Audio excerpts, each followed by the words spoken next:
Une survivante de 15 ans témoigne après avoir échappé à un métro inondé en Chine. Elle raconte que des dizaines de personnes sont mortes devant elle alors qu'elles étaient piégées à l'intérieur et que d'autres ont été vues sur le quai du métro par la suite.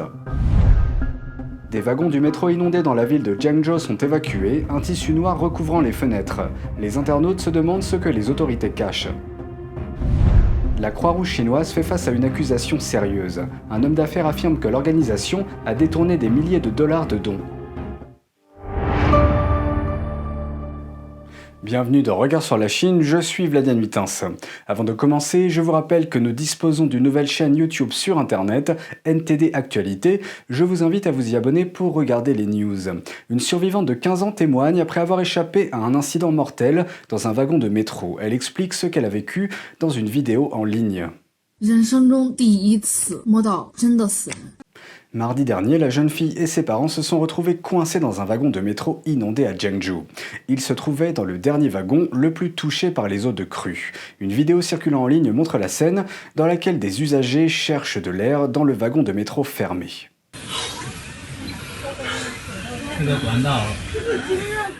La survivante déclare que le grave manque d'oxygène à l'intérieur a assommé beaucoup de passagers. Elle raconte: 这次事故死了很多人，死了10几个人，都是一个一个亲眼看到的。大家死亡的原因都是缺氧，严重缺氧。 Des séquences vidéo montrent que l'eau monte jusqu'au cou des passagers. On voit beaucoup d'entre eux appeler leur famille pour leur dire au revoir. L'une des victimes se trouvait à proximité de la jeune survivante à ce moment-là. La femme a appelé sa mère, lui a donné le mot de passe de la carte bancaire familiale et est décédée peu de temps après. La survivante se souvient d'une douleur intense dans la poitrine et dit qu'elle ne pouvait pas respirer. Son père a également été en état de choc à plusieurs reprises et a perdu connaissance. De plus, elle a appris plus tard par d'autres passagers que les autorités avaient annoncé que tous les passagers piégés avaient été évacués en toute sécurité. Cette nouvelle l'a choquée. Elle a souligné l'ironie de la situation. Elle a vu les passagers qui l'entouraient suffoquer alors que l'on annonçait au peuple qu'ils avaient tous été sauvés. Les rapports officiels, publiés alors que les passagers étaient toujours piégés, disaient « À présent, les passagers piégés ont été évacués et sont en sécurité ». La jeune survivante souligne qu'après avoir été secourue, elle a vu de nombreuses personnes allongées sur le quai du train, notant « Je pense que la plupart d'entre eux sont morts ». Le bilan officiel de l'accident s'élève désormais à 14 morts. Les autorités chinoises sont soupçonnées d'avoir libéré des eaux de crue avant la catastrophe pour réduire la pression sur les réservoirs en amont. Cela s'est produit dans un contexte de fortes pluies dans le centre de la Chine. Mais l'immense débit d'eau a inondé la ligne de métro de Jiangzhou. La ville compte 5 millions d'habitants. Alors que les vidéos en ligne se multiplient suite à l'inondation du métro, une séquence inhabituelle attire l'attention.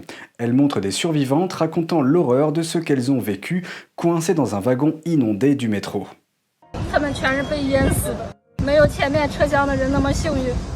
Mais dans la vidéo, quelqu'un a apparemment essayé de les empêcher de raconter ce qu'elles ont vécu.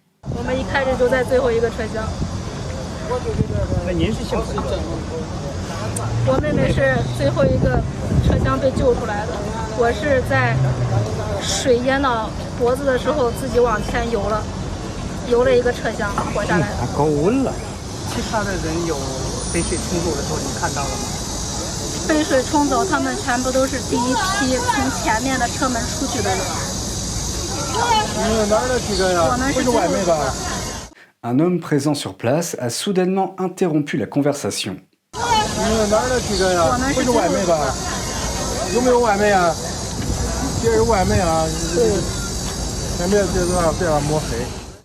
Les survivantes ont quitté les lieux avant de répondre à la dernière question. Où sont les wagons du métro inondés à Jiangzhou? Lundi dernier, des habitants ont vu au moins 4 rames sorties et transportées ailleurs. Les fenêtres étaient toutes recouvertes d'un tissu noir. Et un jour plus tard, les wagons du métro ont été aperçus sur une autoroute. Un internaute a fait un gros plan. Toutes les ouvertures et les fenêtres étaient recouvertes de tissu noir. Même les numéros sur chaque porte étaient recouverts. La destination, inconnue. Certains internautes se demandent ce que les autorités cachent. Et combien de wagons de métro ont été submergés par l'eau? Les autorités chinoises n'ont pas publié de chiffres. Mais un internaute sur le réseau social chinois Weibo a écrit qu'un de ses amis travaille dans une compagnie d'assurance locale et lui a dit qu'un total de 91 wagons de métro ont été immergés. Sa compagnie doit payer au moins 600 millions de dollars de compensation. La société d'État chinoise de la Croix-Rouge fait face à de graves accusations, celle d'avoir détourné des dons destinés à l'aide aux victimes des inondations. C'est ce qu'affirme le superviseur en chef d'une entreprise de la ville de la province du Henan à The Epoch Times. Le journal lui a donné un pseudonyme pour protéger son identité. Le superviseur en chef Chiu Kai a récemment fait don de plus de 90 000 $ à la Croix-Rouge chinoise. Cette somme était destinée à l'achat de fournitures de secours et à l'aide aux victimes des inondations du Henan. I communicated with their manager. He told me something that made me so angry. I asked him when they will be able to forward the money. He said, I don't know, maybe next year. What do I need you for if you're going to do it next year? The manager said, there's nothing I can do at the moment. Now the money can't even be refunded. Voici le plan original que Chiu avait en tête. Après avoir donné l'argent, la Croix-Rouge devait ensuite transmettre les fonds en magasin dans lesquels Chiu pouvait personnellement acheter des produits de secours pour les victimes des inondations. Normalement, lorsqu'une personne fait un don à un groupe d'aide aux sinistrés, cette organisation se charge d'acheter les produits. Mais Chiu voulait prendre les choses en main et les acheter personnellement. Mais il ne s'attendait pas à ce que la Croix-Rouge chinoise empoche l'argent. Chiu dit que la Croix-Rouge s'était précédemment engagée à transmettre les fonds après qu'il en ait fait don. The Red Cross promised me that there would be no problem before I gave them the money. After I gave them the money, they do such a thing to me. I fell for it. I got scammed. I was scammed in broad daylight. This is such an immoral thing to do. I find that this government doesn't uphold its responsibilities. Then the people suffers as a result. Chiu avait un deuxième plan. Il s'agissait d'acheter directement les fournitures de secours et de les livrer personnellement aux victimes des inondations. Il a acheté pour près de 80 000 $ de marchandises et les a transportées dans la ville de Xinjiang, dans le nord du Henan. Mais là, il a rencontré un autre problème. Les autorités locales n'ont pas accepté les marchandises. After we brought the goods to Xinjiang's Makino District Emergency Management Center, we talked to them for 7 hours. We wasted 7 hours in this place. We were irritated. We couldn't come to an agreement. In the end, we didn't want to donate the goods anymore. The goods didn't get accepted. Even if you find the people in charge to say you want to donate it to the government, nobody will accept it. No one will sign for it.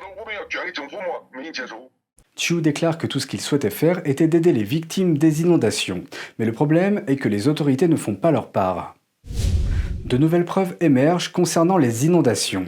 Certains affirment que les autorités chinoises ont envoyé des militaires pour détruire les digues des rivières locales conçues pour bloquer les eaux de crue.